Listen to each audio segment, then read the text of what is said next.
Mesdames, Mesdemoiselles, Messieurs, chers amis de Canal Martinique Télévision, chers amis de LCL, vous qui nous regardez sur kmttelevision.com, c'est notre site internet, ou qui nous écoutez sur FM+, 88.9, bonsoir et bienvenue dans cette émission 100% politique. Nous avons le plaisir et l'honneur de recevoir ce soir Monsieur Carole, Francis Carole. Monsieur Francis Carole est conseiller régional, il fait partie du camp des patriotes et sympathisants au conseil régional de la Martinique, il est donc dans l'opposition. Monsieur Carole, bonsoir, vous allez bien? Bonsoir, merci de votre invitation et puis bonsoir à celles et à ceux qui nous font l'honneur de nous écouter, de nous regarder. Monsieur Carole, juste un petit peu avant le début de cette émission, je vous ai donné une feuille, un texte que vous connaissez, puisqu'il s'agit d'une discussion sur le budget qui a eu lieu à l'Assemblée plénière du Conseil régional le 25 février. Vous étiez présent. Donc vous connaissez ce texte, mais je vais vous l'ai rappelé. Donc je vais le lire. Je vais lire une partie de ce texte aux téléspectateurs, si vous le voulez bien. Monsieur Marissette observe que la dette en capital de la région, après un emprunt qui sera fait par la région, la dette en capital de la région va s'élever à 187 millions d'euros. Et il se demande à quoi va servir cet emprunt. Et il dit, monsieur Marissette, ce qui est sûr, la région n'utilisera pas cet emprunt pour réaliser ses propres travaux, mais, une fois de plus, il servira à financer et à enrichir les autres, collectivités, communes et autres EPCI, ou entreprises privées. Et puis M. Marissette continue en disant, en effet, on observe qu'en 2013, vous prévoyez de verser à des tiers des subventions à hauteur de 115 millions d'euros, alors que vous n'investissez que 92 millions d'euros dans le patrimoine régional. Suit encore un argument, et puis voici la conclusion de M. Marissette. Cela signifie que les crédits d'investissement que vous dépensez ne contribue que très marginalement à enrichir le patrimoine propre de la collectivité régionale. Voilà. Alors, M. Carole, je veux savoir ce que vous pensez de ce texte, tout simplement. Alors, je vois que vous avez un amour démesuré pour M. Daniel Marissette, parce que vous me recevez, moi, Francis Carole, et vous avez déjà nommé 5 fois le nom de Daniel Marissette. Je vous suggère de l'inviter. Mais sur le fond, il faudrait peut-être, pour que le téléspectateur soit complètement informé, ne pas citer un tronçon du texte. Mais tout le texte c'est difficile. Mais c'est vrai que lorsqu'on enlève une partie du texte d'une réflexion globale, eh bien toutes les interprétations sont possibles. Ce que Daniel Marissette a voulu faire comme démonstration, et c'est ça l'essentiel, c'est qu'aujourd'hui, la région Martinique est en train de se lancer dans un processus qui conduira à ce que nous avons connu dans les années antérieures à la gestion d'Alfred Marie-Jeanne et de Cap-Gras, à savoir l'endettement de la région. Parce que, finalement, à quoi assiste-t-on depuis quelque temps? La région a décidé de faire des emprunts à raison d'environ 70 millions par an jusqu'en 2015. Puisqu'effectivement, ils ont obtenu, avec la bonne grâce du gouvernement socialiste, que l'Assemblée unique que l'on demande depuis des décennies en Martinique soit mise en place en 2015. Or, nous ne voyons pas l'efficacité de ces emprunts dans le développement économique de la Martinique. Et la démonstration qui a été faite par Daniel Marissette à l'occasion du débat budgétaire, eh bien, portait pour l'essentiel sur cela. Alors, je connais l'utilisation qui est faite en ce moment de cette partie du discours. Une manière de dire que est-ce que l'on veut que le Conseil régional garde tous ses moyens uniquement pour le patrimoine du Conseil régional. Tel n'a jamais été l'esprit de Daniel Marissette, et je vous rappelle simplement que durant la gestion de Cap-Gras, d'abord, et ensuite d'Alfred Marie-Jeanne, eh bien, les investissements en direction des municipalités, des communautés de communes ont été extrêmement importants. En tout cas, c'est vrai qu'on ne peut pas citer tout ce gars Daniel Marissette. Excusez-moi de nommer son nom, mais c'est votre chef de file. Oui, mais c'est surtout votre, comment dire, je ne dirais pas votre tête de turc, mais enfin, c'est quelqu'un pour qui vous avez une affection particulière. En tout cas, je ne le nomme jamais. Ni dans mes journaux, ni avec la presse. Vous vous rattrapez là. Non, je ne me rattrape pas. C'est parce que c'est un texte extrêmement important. Parce qu'on se demande qu'est-ce qui peut différencier une gouvernance d'une autre gouvernance, une gestion d'une autre gestion, d'accord? Parce qu'en fait, vous êtes dans le même système, tout le monde est pour le tourisme, tout le monde... Enfin, je ne vois pas de différence. Enfin, on verra là-dessus. En tout cas, il n'y a pas... Bon. Et donc là, il me semble que l'on voit véritablement une différence. Parce que ce que Daniel Marissane fait, et je suis honnête, je ne le sors pas des contextes, parce qu'en soi, c'est significatif en soi. Il dit, vous faites un emprunt, et il reproche à la gouvernance actuelle que cet emprunt ira enrichir les autres collectivités. Et c'est exactement ce que veut faire la gouvernance actuelle, de dire, ben, nous n'allons pas tout garder pour nous, nous allons faire confiance aux mairies. Mais je ne comprends pas cette analyse, je vais vous dire pourquoi. Mais c'est ça qui est écrit là. Non, vous détachez ça du contexte de l'argumentation globale. Aucune collectivité, pas plus celle d'Arcières, pas plus la mairie de Fort-de-France, pas plus la mairie du Goumonde, aucune collectivité, surtout une collectivité qui a comme fonction d'impulser le développement économique, ne saurait considérer que l'argent public devrait servir uniquement au patrimoine de la région. C'est inimaginable. Et c'est pourquoi je vous dis que c'est détaché de la réflexion globale qui avait été présentée par Daniel Marissane, parce que le rôle de la collectivité régionale, c'est au contraire d'injecter des moyens financiers, pas seulement dans les collectivités, mais dans l'ensemble du tissu économique. Mais c'est ce qu'il dit. Il dit, cela signifie que les crédits d'investissement que vous dépensez ne contribuent que très marginalement à enrichir le patrimoine. C'est un reproche qui est fait à la gouvernance. Je vous reproche de faire en sorte que vous n'enrichissez pas. Mais vous savez très bien que Daniel Marissane, durant sa très longue présence au Conseil régional, n'a jamais raisonné dans la stratégie qui consiste à garder tout l'or du château pour le château.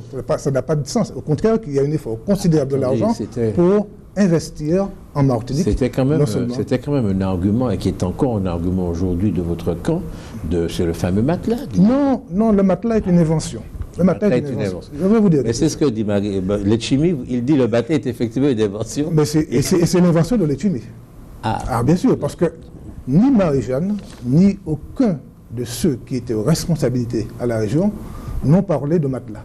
Le matelas est une invention. Le mot ou bien le fait? La formule même appliquée à la région était une invention de l'actuelle gouvernance qui était une manière de dire ceci. À savoir qu'il y a des modernes, les modernes dépensent beaucoup, ils investissent, et il y a des archaïques, les archaïques n'investissent pas. Cela n'a pas de sens. Pourquoi cela n'a pas de sens?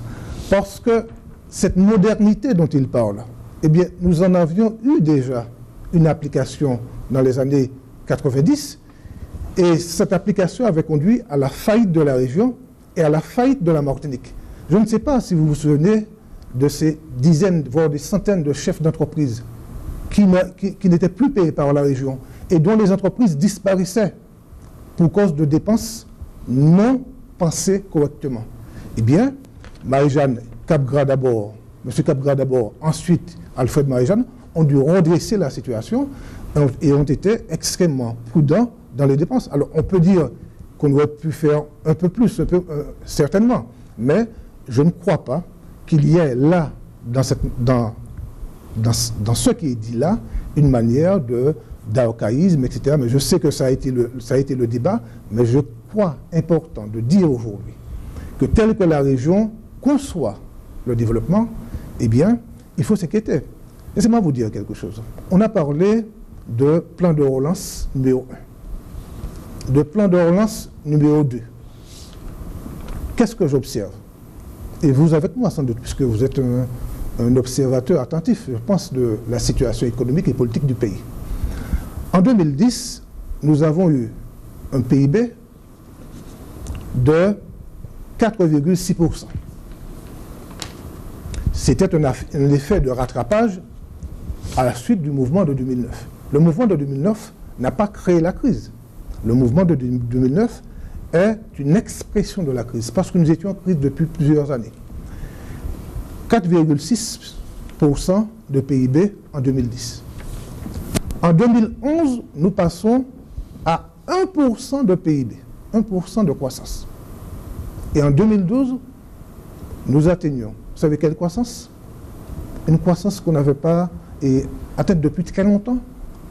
nous arrivons à 0% de croissance. Et il faut craindre que l'an prochain, enfin cette année 2013, nous ne rentrions en récession, que nous soyons au-dessous de 0. Voilà la réalité. Tout cela pour vous dire que le tapage médiatique qui est fait autour des investissements de la région, eh bien, cela n'a pas abouti au vu des chiffres que nous pouvons voir, que nous pouvons vérifier. Ça n'a pas abouti au développement de la Martinique ni à la création d'emplois. Je vais vous dire simplement ceci. C'est un chiffre qui est diffusé par la note numéro 190 de l'IEDOM qui a été diffusée le 6 mars. Les offres d'emploi en 2012 ont diminué de 45,5%. D'accord. Voilà donc la réalité. Et je crois qu'il était important que Daniel Marissette, dans son intervention globale, attire l'attention sur les risques d'endettement inconsidérés de la région. Et ce qui n'est pas faire preuve d'archaïsme, je pense même que la maîtrise des finances est un élément de la modernité économique. Bien. Si vous allez au cinéma et que vous sortez et que le film est très mauvais, est-ce que vous direz que le cinéma est une mauvaise chose? Continuez votre réflexion, je vous répondrai. C'est ça ma question. C'est ça ma question. Je n'ai pas de réflexion. Mais je sais que ça annonce autre chose. Alors, alors, est-ce que vous direz que le cinéma, c'est pas bon, je veux dire. Dans l'absolu. Non, vous ne direz pas non, ça. C'est une évidence. Je suis d'accord avec vous. La région d'Ancière a échoué beaucoup de choses. La Semer. Vous allez vous faire taper sur les doigts en disant ça. Et alors? Ça vous ennuie qu'on me tape sur les doigts? Je suis inquiet pour vous. Vous êtes inquiet pour moi. Je ne crois pas que je me ferai taper sur les doigts. Ce n'est pas le vécu que j'ai de parti politique ici. Donc, la région d'Ancière n'a pas réussi à de choses. La Semer et en Martinique, Poisson Pilote Industrie, il y en a beaucoup, c'est un fait. Ils n'ont pas tout échoué non plus, on ne peut pas dire. Non, on peut pas dire. Il a fait des lycées, il a fait des choses. Donc, il y a des choses qui n'ont pas marché. Il faut être juste. Donc, il y a des choses qui n'ont pas marché. Bien. Est-ce que ça veut dire qu'il ne faut pas tenter? Est-ce que parce qu'on a emprunté et que ça n'a pas marché, nous sommes dans les années 1982, on arrive aux affaires, c'est une époque, bon, il y a un certain nombre de choses qui n'ont pas marché, on a emprunté de l'argent, ça n'a pas marché. Est-ce que ça veut dire que l'emprunt est une chose qu'il ne faut pas faire, qu'il ne faut plus faire? Non, mais personne n'a dit ça. C'est ce que vous êtes en train de dire. Personne n'a jamais dit ça. C'est ce que vous êtes en train de dire. Non. Personne... C'est un gros débat entre vous. Il y a des emprunts, pourquoi des emprunts, Il n'y a etc. pas de débat sur l'emprunt. Il n'y a pas de débat sur l'emprunt. Mais non. Mais c'est pourquoi je vous dis que parfois, nos adversaires ramènent la politique au niveau zéro. Aucun homme politique à travers le monde, même dans les régions qu'on voudrait les plus arriérées, ne saurait contester la nécessité de l'emprunt. Enfin, l'ancienne gouvernance n'a pas beaucoup emprunté. Elle n'a pas beaucoup emprunté et elle a remboursé ses emprunts par anticipation. Donc elle n'est pas très partisane de l'emprunt. Non, on ne peut pas dire ça. L'ancienne gouvernance, il faut toujours, pour fonder les positions, revenir à l'histoire. L'ancienne gouvernance arrive au pouvoir d'abord avec Cabral, ensuite et avec la région est assainie quand elle avec une situation catastrophique. La région est assainie. Les fonds de la région sont assainis en 1998. Marie-Jeanne parvient à assainir la situation à la région lors de sa première mandature. On pourrait penser qu'à la seconde mandature, on aurait pu être plus audacieux. Mais regardons un peu ce qui se passe en Europe, avec la crise, etc. Tout l'effort qui est fait, parfois très mal, tend à réduire le déficit, c'est-à-dire à réduire en fait l'endettement des pays.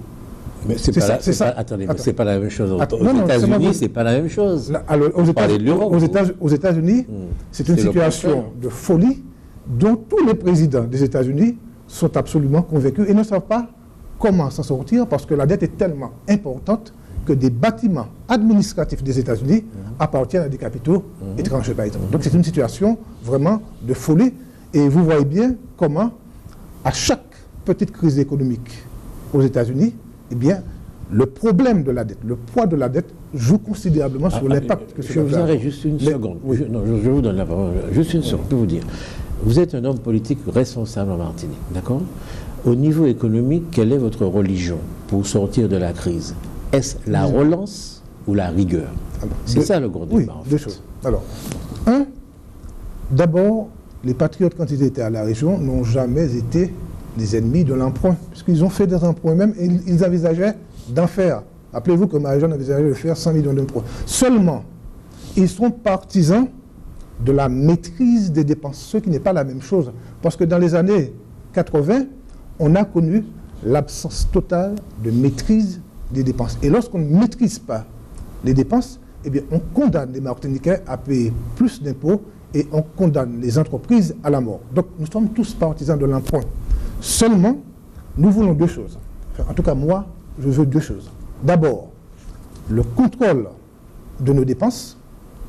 On peut emprunter et contrôler. Ce n'est pas antithétique, ce n'est pas antagonique. La deuxième chose, c'est que ces emprunts créent effectivement de la richesse, notamment dans la richesse des entreprises, de l'économie, qu'on puisse trouver du travail, etc. Et c'est l'effort que nous devons faire. Donc le débat n'est pas emprunt par emprunt.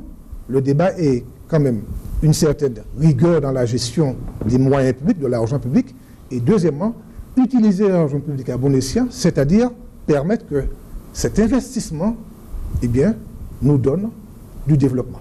Or, ce que j'ai pu voir avec les plans de relance, parce que vous demandez si on est pour la relance ou non. Alors, personne ne dira qu'il est opposé à la relance. Après, la question n'est pas là. La question, c'est quelle relance? C'est comment on fait la relance. Est-ce qu'on peut rester sur la relance une seconde? Oui, bien sûr. Si la nouvelle équipe arrive en 2010 et dit qu'il faut relancer, c'est que ça allait très mal. Et vous venez de dire que vous n'êtes pas contre la relance, que vous reconnaissez que ça allait très mal et que la relance était nécessaire. Est-ce qu'on est d'accord sur ça? Ce qu'il faut bien comprendre, c'est que l'économie martiniquaise, parce que j'ai l'impression, à entendre certaines personnes, que nous étions, depuis des décennies, dans une espèce d'âge d'or de développement de la Martinique, et puis que pendant la gestion de Marie-Jeanne, nous sommes tombés dans je ne sais quel gouffre, et puis voilà, et le chevalier du ciel arrive, le prince de la lumière arrive, et il fait des plans de relance. C'est une vision caricaturale de la situation économique. En réalité, vous le savez très bien, l'économie martiniquaise a toujours été une économie de mal développement. Le taux de chômage a toujours été un taux de chômage extrêmement important. Et nous sommes arrivés aussi, et depuis pratiquement une décennie, au bout d'une logique économique, qui était la logique de l'économie coloniale départementale. D'où la crise que chacun a essayé de juguler de son mieux, mais nous sommes arrivés au bout de cette logique. Et Alfred Marie-Jeanne, comme moi-même ou d'autres, n'ont cessé de dire qu'il fallait sortir de cette économie coloniale, parce que poursuivre dans cette voie, c'était condamner la Martinique à l'immobilisme et même à la paupérisation. C'est dans cet esprit d'ailleurs qu'Alfred Marie-Jeanne a préparé le schéma martiniquais de développement économique. Et que moi-même, j'ai participé, par exemple, quand j'étais au Conseil général, à l'agenda 21. Et que j'ai été un des partisans, sinon le partisan le plus acharné, pour qu'il y ait une fusion de l'agenda 21 du Conseil général et du schéma martiniquais de développement économique, parce que nous sommes sur un même territoire de 1100 km² et qu'il faut un même projet économique. Donc, nous avions, dans notre réflexion, tout l'effort de modernisation, pas seulement de relance, parce que ça ne veut rien dire, la relance. Il faut une restructuration de l'économie martiniquaise. Et lorsqu'on me parle de relance, bien, j'ai un sourire amusé, parce que ce n'est pas seulement de la relance qu'il faut faire, il faut faire de la restructuration de l'économie martiniquaise pour sortir de l'économie de comptoir. Je n'ai jamais cessé de le dire, et j'ai tenté, quand j'étais au Conseil général, où j'avais une marge de manœuvre en termes d'initiatives plus importantes, d'essayer d'y apporter des réponses. Et c'est ce qu'il faut croire. Lorsque l'on parle de relance, ça peut être adapté à l'économie française. Ça peut être adapté à l'économie japonaise. Oui. Mais Serge Letchimy est dans le mimétisme, même dans le mimétisme lexical. Il faut restructurer l'économie, il faut sortir de l'économie de comptoir. Il ne s'agit pas simplement de relance. Et c'est pourquoi ça ne marche pas. Ça ne marche pas parce qu'il est simplement dans la relance en pensant simplement qu'en gardant les mêmes structures et en injectant massivement de l'argent, qu'on va relancer. On ne relance rien du tout, puisque les résultats sont là. Je vous ai donné d'ailleurs un certain nombre d'indicateurs, de chiffres qui le montrent. Et ce ne sont pas mes chiffres. Je n'ai personne au conseil d'administration de l'IEDOM. Vos chiffres ne sont pas contestables, ni d'ailleurs contestés. Il n'y a pas de souci là-dessus. En 2009, vous vous rappelez 2009, la crise, les événements, on était dans la rue. Vous êtes bien rendu compte qu'avant que les gens commencent à s'en prendre au béquet, après le fameux film de Canal 10, le documentaire de Canal+, c'était les hommes politiques qui étaient attaqués dans la rue. Vous vous rappelez? Je vous répondrai. Est-ce qu'on est d'accord sur ça? Que les hommes politiques ont beaucoup été vilipendés dans la rue en 2009. Posez votre question, je vous répondrai. C'est ça ma question, est-ce que vous êtes d'accord avec ça? Est-ce que ce que je dis là est vrai? Alors, attendez, oui. Est-ce que c'est vrai? Oui, répondez, mais répondez sur ça. Oui, je réponds sur ça. Est-ce qu'il y a eu une contestation des hommes politiques dans la rue en 2009? Oui. Bon, voilà. Est-ce que le mouvement était fondé sur la contestation des hommes politiques? Non. D'accord. Mais le mouvement est parti d'abord d'une difficulté des gens à vivre. Oui. Une difficulté des gens à vivre. Donc il y avait une grosse difficulté des gens à vivre. La région n'était pas tenue par la gouvernance actuelle. Parce que, bon, donc, voilà. Parce que, je vais vous dire très simplement, et c'est pourquoi justement j'ai fait la démonstration précédente, c'est que le moteur du développement économique, la force qui dirige le développement économique, parce qu'il ne faut pas me donner l'impression que nous sommes dans un pays à économie planifiée. Alors dites-moi la force qui dirige le développement économique. Je vais y revenir. Il y a un État martiniquais, d'accord, indépendant de l'État français, qui dirigerait l'économie martiniquaise. Ce n'est pas le cas. Nous sommes ici, l'économie martiniquaise est dirigée par l'État français. C'est la France, l'État français. Alors pourquoi vous reprochez à la région le mal développement si l'économie est dirigée par l'État? Je termine. C'est spectaculaire. Non, je termine. Oui. C'est l'État français qui est responsable du développement économique. On peut dire ça. C'est comme ça. Bien. Lorsque la crise survient, c'est la crise de modèle. Oui. Qu'est-ce que je reproche à l'Échimé? Ce n'est pas que le modèle soit en crise. Ce que je lui reproche, c'est de dire n'importe quoi. Au point où je me demande s'il comprend dans quel pays il est. Ce que je lui reproche, c'est de dire à la population martiniquaise qu'en 2 ans, il va créer 5000 emplois. Alors que nous avons perdu au moins 5000 emplois durant les 2 dernières années, qui ne sont pas nécessairement de son fait. Ce que je lui reproche, c'est d'avoir de mauvaises solutions. De dire qu'on va faire un plan de relance, ou 2 plans de relance, ou 3 plans de relance, ou 10 plans de relance, là où il faudrait restructurer dans ses fondements l'économie martiniquaise en changeant de modèle économique. Ce que je lui reproche, c'est d'avoir mené une campagne d'une rare violence contre Alfred Marie-Jeanne en 2010, en disant, en 2009 et en 2010, en disant que s'il y avait du chômage, c'était à cause de la politique d'Alfred Marie-Jeanne. C'est ce que je lui reproche. Et je dis, en prononçant ces chiffres, non pas qu'il en porte la principale responsabilité, mais que contrairement à ce qu'il a annoncé, contrairement à ce qu'il a dit, contrairement à ce qu'il a promis, eh bien, tout ce qui est en train de se faire en termes de résultats économiques, c'est exactement le contraire de ce qu'il a annoncé, parce que je pense qu'il n'a pas maîtrisé la situation et qu'il ne maîtrise toujours pas la situation, et qu'il y a, de mon point de vue, mais de mon point de vue modeste, et vous connaissez mon humilité, c'est qu'il ne maîtrise pas les facteurs de développement économique, qu'il se réfugie dans un discours politicien, mais qu'il sait qu'en réalité, il ne peut rien changer d'essentiel. Donc il faut changer les structures économiques. Je pense qu'il faut changer les structures. Mais tout le monde le dit, ça fait des décennies que je le dis. Oui, mais attendez. Seul avec quelques ça dépend, oui, mais ça dépend des structures. Vous n'allez pas me contester sur ça? Non, moi non. Mais quel est au centre du développement que vous souhaitez? C'est l'entreprise ou pas? Je crois que dans un pays comme le nôtre, il faut 2 choses. Il y a un rôle important de l'entreprise. Capitaliste ou pas l'entreprise? Je vous demande, capitaliste ou pas votre entreprise? Je vous réponds tout aussi clairement. Oui. Je pense qu'on ne peut pas, aujourd'hui, nous sommes quand même... Comment allez-vous faire pour développer une société non capitaliste, socialiste, alors que vous êtes un département d'un État qui est un État libéral? Alors, votre solution, si vous pouvez m'expliquer ça, donc votre solution, c'est l'indépendance. Dans la structure actuelle, parce qu'il faut apporter des solutions. Votre solution, c'est l'indépendance ou pas? Je suis un partisan de la capacité des Martiniquais à maîtriser tous les rouages de leur développement. En même temps, je suis un homme réaliste. Et je suis de ceux qui disent que l'avant-garde ne doit pas avoir son quartier général dans les nuages. Nous devons avoir... formule. Oui. Belle formule. Nous devons avoir les pieds sur terre. Oui. Et par conséquent, aller au rythme de notre peuple. Mais en même temps, je ne peux pas dire non plus, et c'est là la dialectique, je ne peux pas dire non plus, comme je n'ai pas l'indépendance, je ne fais rien. Je suis obligé de chercher un certain nombre de situations, de solutions dans la situation. Qu'est-ce qu'il aurait fallu faire? Mais dans la situation actuelle, puisque vous me posez la question, je vous réponds. Oui. Dans la situation actuelle, là, idéologique, économique et politique, où la Martinique se trouve, évidemment, que les entreprises et les entreprises capitalistes sont leur place, de fait. Alors. Et la deuxième chose, c'est que le secteur public est un secteur extrêmement important aussi, à mon avis, pour impulser l'économie. Mais le secteur public ne suffit pas. Le secteur public ne suffit pas, et il faut imaginer... Il faut le secteur privé. Oui, il faut le secteur privé, les entreprises, comme vous le disiez. Et c'est pourquoi je vous disais,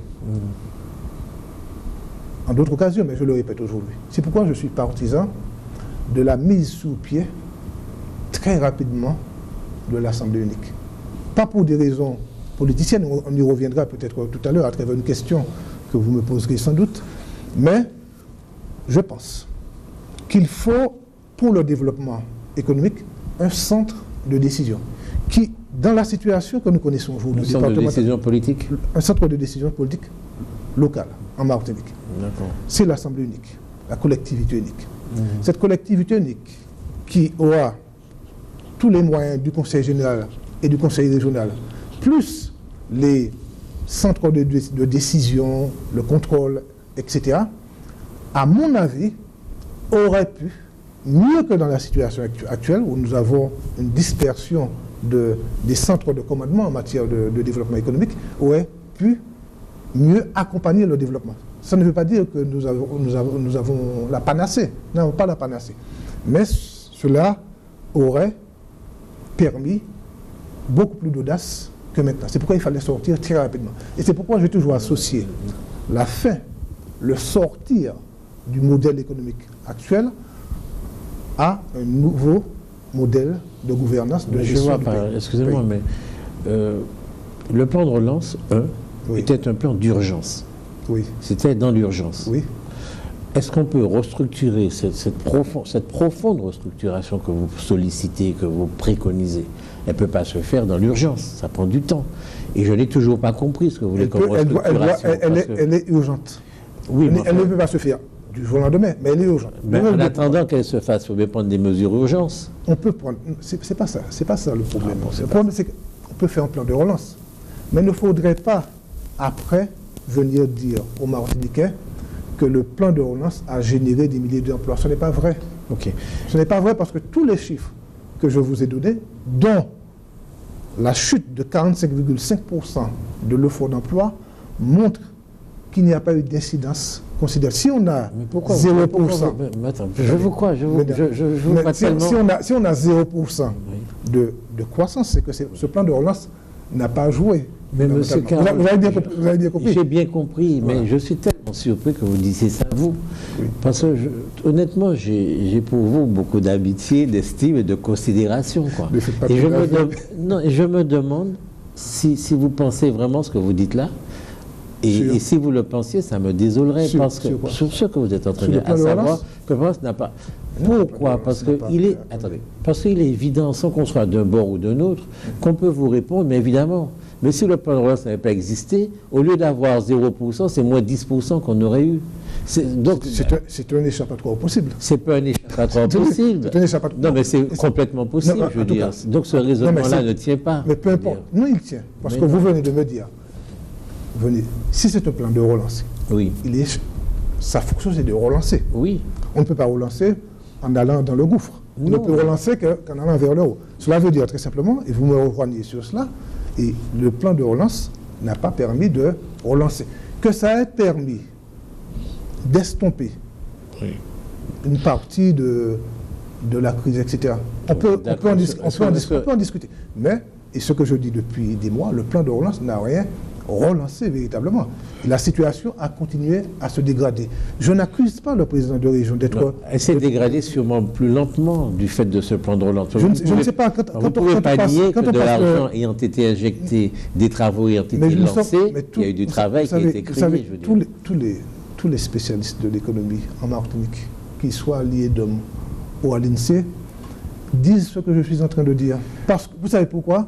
Parce que la commande publique, dans un pays comme le nôtre, la commande publique est très largement insuffisante pour relancer l'activité.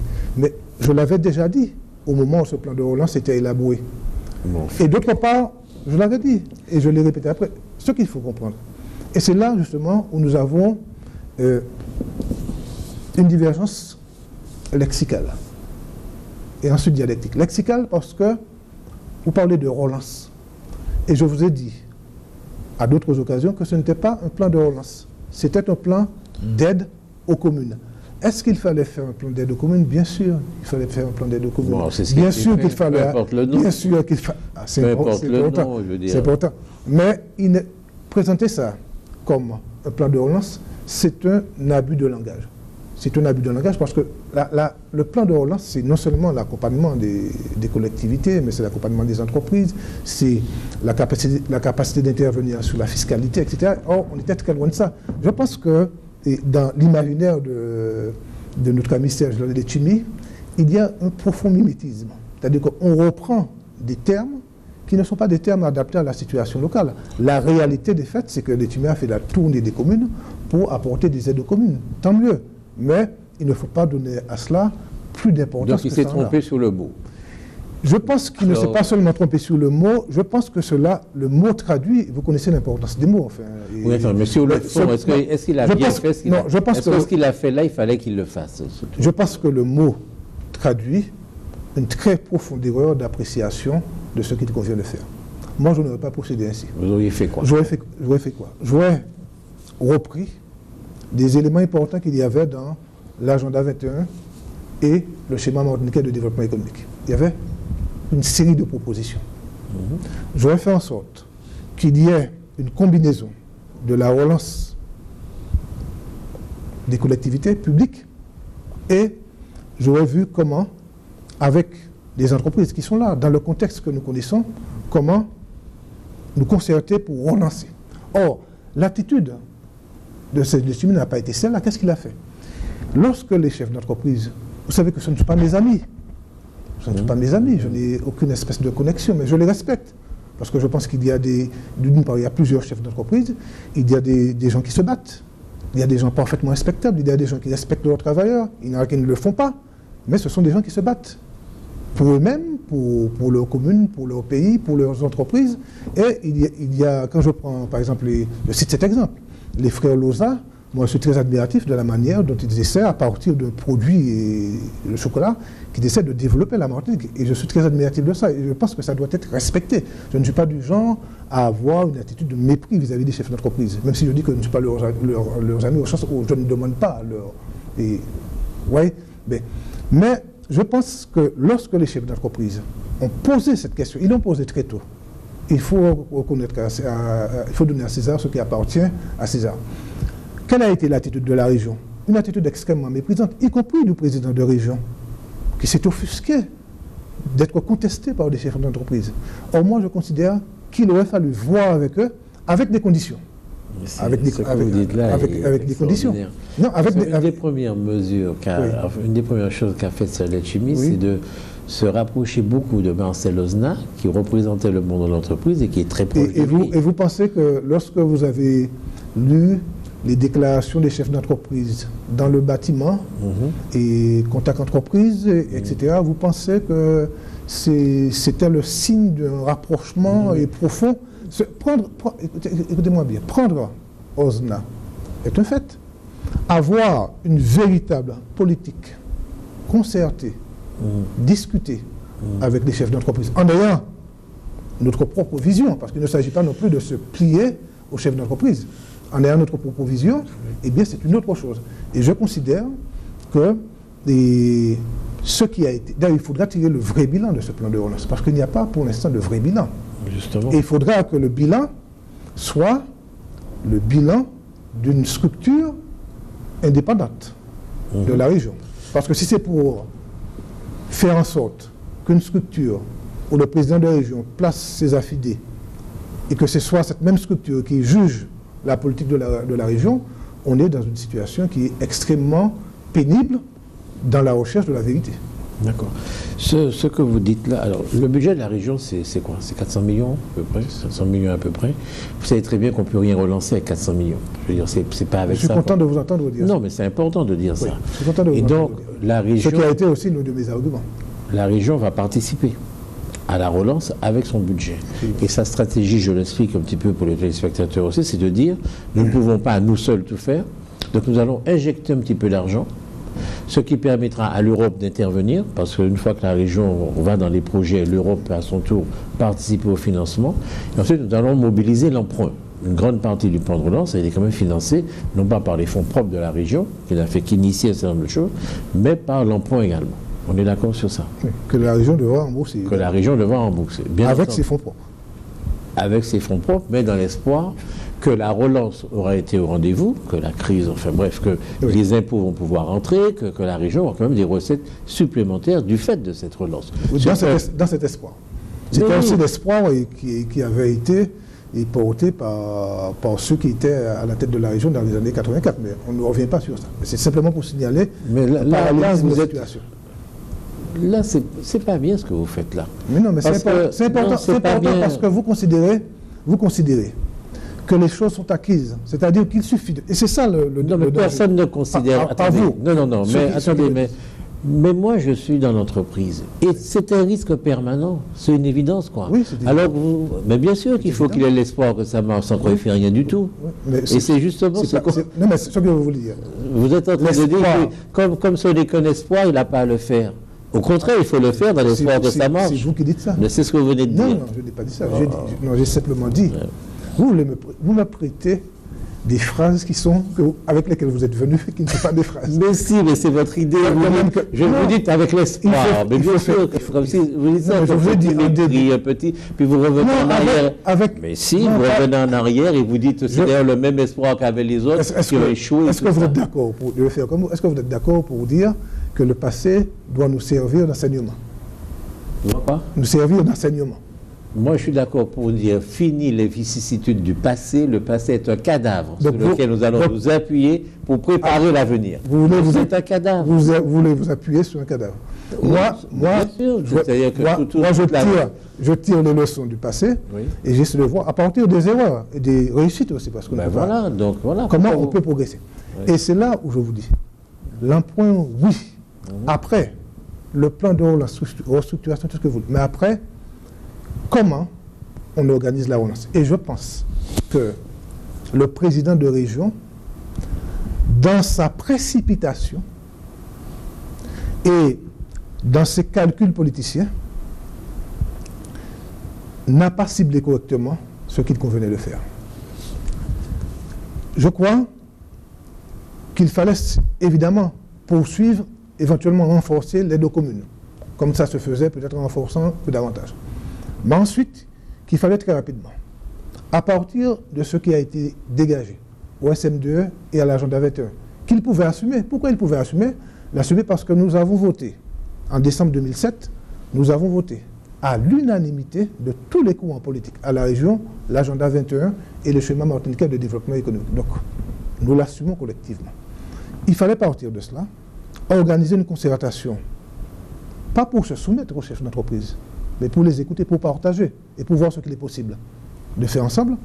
Et en même temps, comme nous sommes toujours dans une situation de dépendance vis-à-vis de l'État français, négocier avec l'État français cette restructuration que nous voulons. Donc il fallait être beaucoup plus ambitieux. Et je considère que si nous avions fait cela, nous aurions gagné du temps. Et que nous serions aujourd'hui dans une période de mise en œuvre des orientations qui ont été tirées, extraits de cette concertation collectivité publique sous la base de l'agenda 21 et du schéma martiniquais de développement économique, chefs d'entreprise de la Martinique, parce qu'ils ont un rôle à jouer. Ce sont des acteurs et qu'il ne faut pas mépriser. Et puis, responsabilité de l'État aussi dans cette affaire.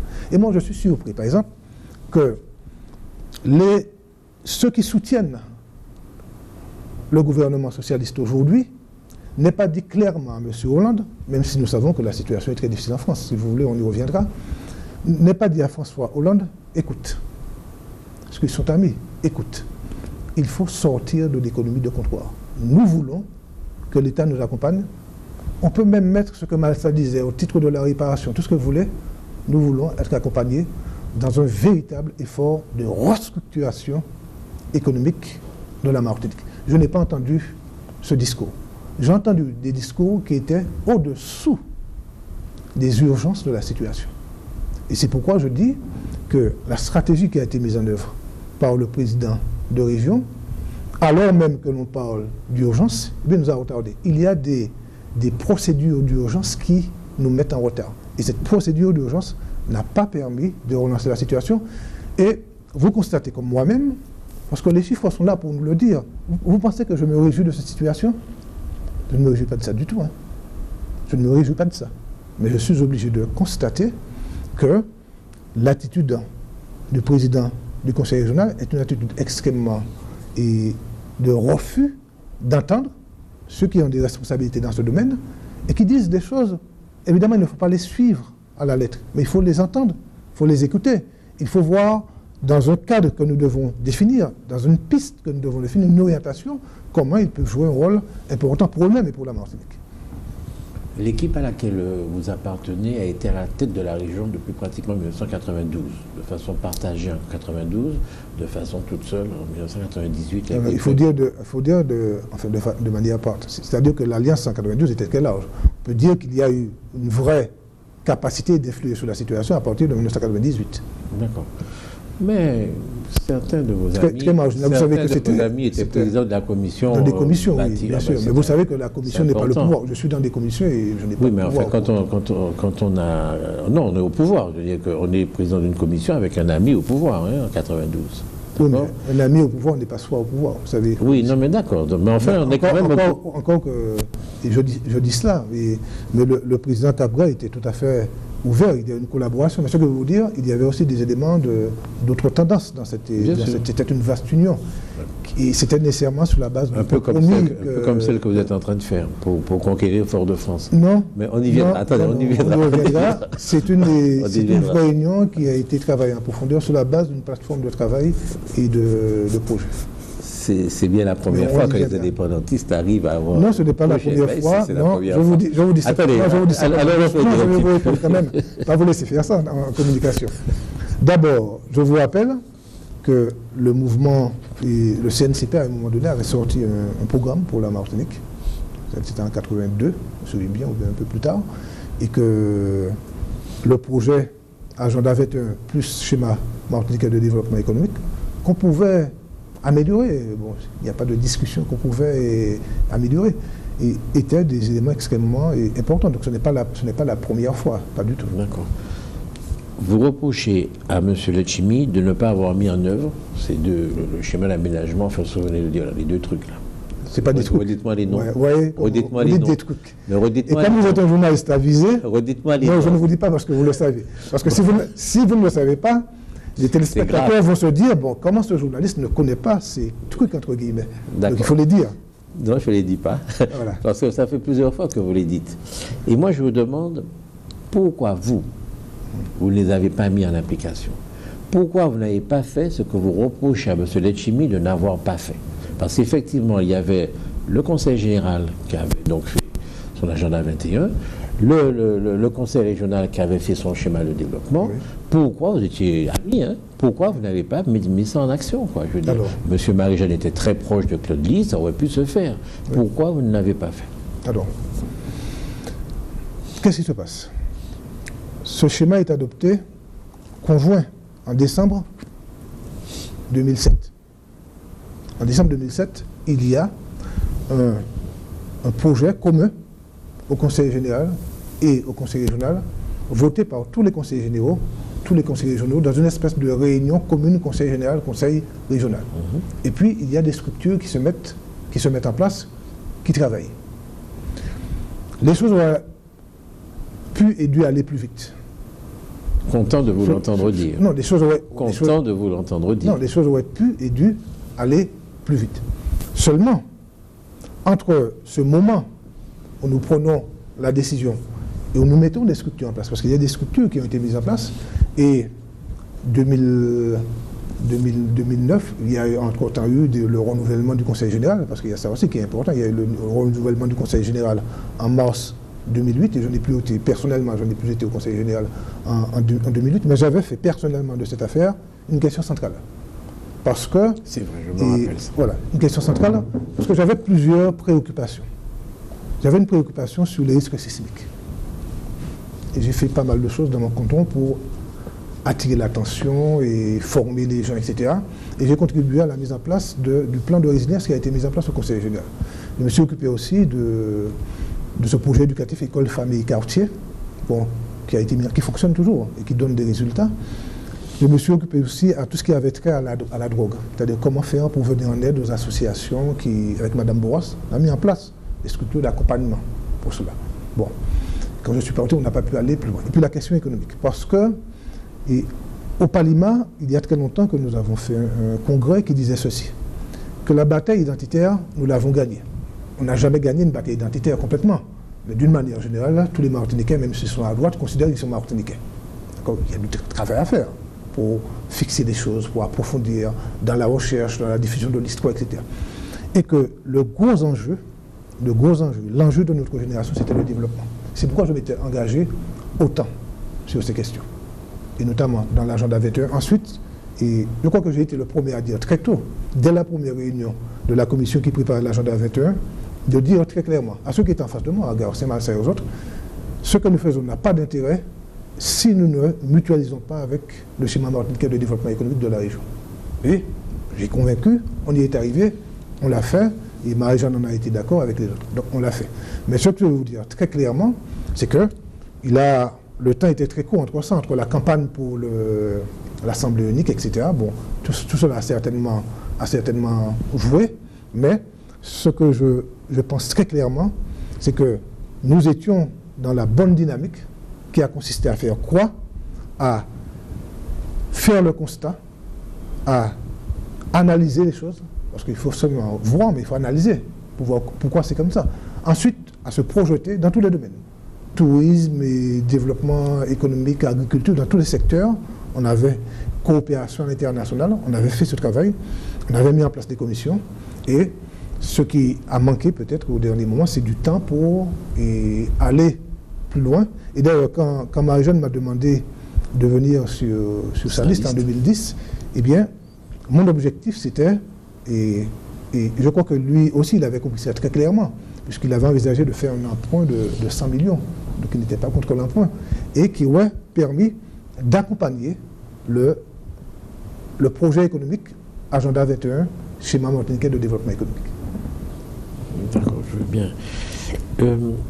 Est-ce que cette philosophie qu'a la région actuelle de faire confiance aux autres collectivités, on va voir les maires, on leur dit est-ce que vous avez des projets prêts, je vous aide à les faire, on fait confiance aux maires, on fait confiance au CCAS, on a l'impression, on fait confiance un peu au privé, c'est ce que reproche quelque part Daniel Barison dans le texte que j'ai lu tout à l'heure.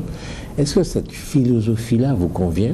Ou bien est-ce que vous pensez que non, que ça va être centralisé, la région doit jouer son rôle à plein et être le seul finalement à penser et à faire le développement avec les chefs d'entreprise? Vous avez l'air de les mettre en avant. Non, pas mettre en avant.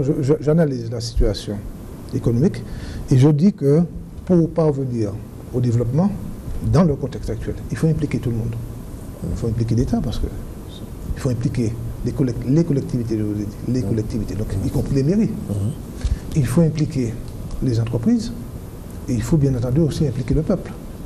Il faut impliquer tous les acteurs sociaux, tous les acteurs économiques. Il n'est pas question, par exemple, de se mettre carrément dans la vision de l'entreprise qui conduirait à une marginalisation du rôle des travailleurs. Et vous avez constaté qu'en permanence, Daniel Marisson, qui est un ancien syndicaliste, intervient en permanence pour que partout les droits des travailleurs, la démocratie syndicale soit respectée. Donc nous avons ce souci permanent. Et vous savez aussi que quand j'étais conseiller général, je voulais organiser des conseils de quartier, pas les conseils de quartier qui ont été réalisés par la mairie de Fort-de-France, qui sont en fait des balisiers bis, mais des espaces de pouvoir populaire. Donc je crois beaucoup en cette idée d'initiative des masses, de capacité des masses, de capacité des jeunes. Quand ils ont des idées, on les accompagne. On les accompagne non seulement financièrement, mais en termes aussi d'ingénierie et de conseils, etc. Je pense que c'est ça ma vision. Il faut restructurer l'économie, c'est aussi remobiliser le peuple en fonction de projets que nous voulons. Alors vous me posez la question par rapport à la philosophie qui consiste à faire confiance aux autres collectivités. Alors, par contre, je suis très, très surpris de cette question. Je ne veux pas dire qu'elle me déçoit, j'ai trop d'amitié pour vous dire ça. Mais je ne la comprends pas parce que je ne connais pas une seule collectivité en Martinique ou ailleurs qui, à défaut de faire confiance, si vous n'aimez pas le terme, aux collectivités, ne comprendrait pas que notre travail, l'interaction que nous pouvons avoir avec toutes les collectivités est une interaction essentielle. Pourquoi? Parce que la division des responsabilités donne des responsabilités particulières au maire, que le président du conseil régional n'a pas, au conseil général, aux collectivités, aux communautés de communes. Donc, par conséquent, je crois que d'une manière générale, de Césaire, qui a été le premier président de la région, à l'actuel président de région, en passant par Darcière, en passant par M. Capgras, en passant par Alfred Majan, personne n'a jamais contesté la nécessité. C'est pourquoi j'ai du mal à comprendre cette question, parce que c'est parce que vous n'avez pas été assez attentif pendant les dernières années au comportement de la région avec les municipalités. Non, il y avait un discours qui était de dire les communes sont en faillite parce qu'elles sont mal gérées. C'était le discours du conseil régional à l'époque. C'était un discours récurrent. Le fait de dire que certaines communes, pas toutes, sont... Beaucoup de communes, on faisait la distinction entre la région qui était super bien gérée et puis ces maires qui ne savent pas gérer. C'était ça le discours. Non. Le fait de dire, parce que vous avez une manière très particulière de présenter la réalité. C'est ça qui s'est passé. Le fait de dire, c'est ça qui s'est passé. Le fait de dire qu'une commune est mal gérée, parce que bon, on le constate, ne signifie pas qu'il ne faille pas aider cette commune. Ne signifie pas qu'il ne faille pas considérer cette commune comme un acteur important. Je vais vous dire où est-ce qu'il y a le mépris. Parce que vous me parlez de la nouvelle gouvernance, entre guillemets. Lorsque, pour faire le Grand Saint-Pierre, la région actuelle rédige un document qui doit être signé par le maire de Saint-Pierre et la région, qui dit, et je cite de mémoire, qui dit de manière très précise que le maire de Saint-Pierre ne devra prendre aucune initiative culturelle, urbaine et économique, urbaine j'ai déjà dit, économique, culturelle, sportive, sans d'abord en référer au directeur du Grand Saint-Pierre, qui n'est pas un élu, qui est simplement quelqu'un qui a été nommé par le président de région. Est-ce que vous pensez que cela, c'est un signe de respect des communes? Lorsque on demande à un maire qui a été élu par sa population de renoncer pratiquement à des compétences qui lui sont propres, initiatives urbaines, initiatives sportives, initiatives culturelles, pour d'abord demander une espèce de permission, d'autorisation à quelqu'un qui n'a pas été élu par le peuple de Saint-Pierre. Vous pensez que c'est une manifestation du respect de l'équipe en place du NIRO-PPM pour les municipalités? Je pense que non. Je pense que l'attitude que reflète ce projet, qui n'a pas été signé heureusement par la municipalité de Saint-Pierre en l'état, est une manifestation d'arrogance, de toute puissance d'une collectivité qui considère qu'elle a de l'argent, et parce qu'elle a de l'argent, elle peut imposer des choses aux gens. Et bien voilà une manifestation très précise, très concrète, que l'on peut vérifier de cette espèce de toute puissance à l'égard des communes que semble manifester ce qu'on appelle la gouvernance actuelle. Je vous entends et je suis content de vous entendre. Je veux dire que si c'était fait dans un désir d'efficacité, Ce qui me frappe dans votre discours, c'est que voilà, d'un côté, il y a l'élu du peuple, et en aucun cas, son pouvoir ne peut être contesté par qui que ce soit. Comme si l'élu du peuple est quelqu'un de divin, et moi je dis, mais c'est comme ça que vous avez présenté ça, c'est l'élu du peuple, quoi, et quelqu'un qui n'est pas élu va lui imposer quoi que ce soit. Le peuple est divin. Oui, non, mais bien sûr. Ah, oui, mais l'élu, pour vous, l'élu, comme il est élu du peuple divin, il devient lui-même divin. Non, l'élu n'est pas divin, mais le peuple est divin. D'accord. Au sens où c'est lui qui décide. Mais je veux dire que... Mais c'est bien ce que je suis en train de vous dire. C'est-à-dire que si vous avez un projet, un grand projet important, et pour éviter qu'il parte dans tous les sens, s'il faut signer, le maire n'a pas signé, s'il ne veut pas. Mais ça ne me paraît pas être un truc de rue. Justement, c'est de ça qu'on meurt dans ce pays-là. C'est cette espèce de tout le monde veut avoir le pouvoir, tout le monde veut garder son petit pouvoir. Alors comme je suis maire, mais je vais garder, puis je ne vais pas déléguer, je ne vais rien faire. Ça me frappe ça, parce que c'est pour ça qu'on n'avance pas, c'est l'immobilisme. Non, vous vous trompez. Ah, je me trompe. Vous vous trompez. On meurt de mimétisme. On meurt d'incapacité à imaginer des formes de participation et des formes de collaboration dans le respect de l'autre. Lorsque, en tant que président du conseil régional, je vous dis, j'apporte l'argent, mais je mets là quelqu'un et tout ce que vous ferez en tant que maire devra passer par cette personne. On discute avec lui. Ce n'est pas diviniser l'élu que de dire ce que je dis. Non, ce n'est pas de diviniser l'élu que de dire ce que je dis. Mais on ne peut pas faire autrement dans un projet comme ça. Non, on ne peut pas. On ne peut pas. On parle beaucoup. J'ai entendu parler beaucoup d'imaginaire à Saint-Pierre. Alors on veut avoir de l'imaginaire pour tout et non pas dans la recherche d'une forme de démocratie qui respecte les prérogatives du maire, qui respecte les choix de la population et qui cherche l'efficacité. Pourquoi veut-on opposer efficacité et démocratie? C'est quand même grave. Non, mais la démocratie n'est pas l'ennemi de l'efficacité. Et l'efficacité n'est pas par définition l'ennemi de la démocratie. On impose à la démocratie de discuter. Ce n'est pas une discussion. Si. C'était un protocole qui disait clairement que chaque fois que le maire devait soulever le moindre grain de poussière à Saint-Pierre, il devait en informer le directeur du Grand Saint-Pierre que la population de Saint-Pierre n'a pas élu. Moi, comment j'aurais fait, moi? Parce qu'il faut une contre-proposition. Comment j'aurais fait? D'abord, les principes. Il me faut être efficace. Il me faut respecter les prérogatives du maire. Il me faut parvenir à convaincre le maire de Saint-Pierre et la population de Saint-Pierre de l'importance de ce projet, si je considère qu'il est important. Il me faut y associer la population. Et je pars de l'idée aussi que la vérité ne se trouve pas toujours, et je dirais parfois jamais, dans la tête des technocrates. Il y a eu beaucoup de concertations à Saint-Pierre. Je vous parle d'un document qu'on voulait imposer. Ah, le document, bien sûr, le document. Et je pars du principe que ce ne sont pas nécessairement les technocrates qui détiennent la vérité. Sinon, ça se serait déjà su. Et je pense que les plus grands experts de Saint-Pierre, ce sont les gens qui vivent à Saint-Pierre. Et moi, je les aurais écoutés, je n'ai pas dit qu'ils n'ont pas été écoutés dans des procédures qu'ils ont mis en place, etc. Je ne vais pas dire ça.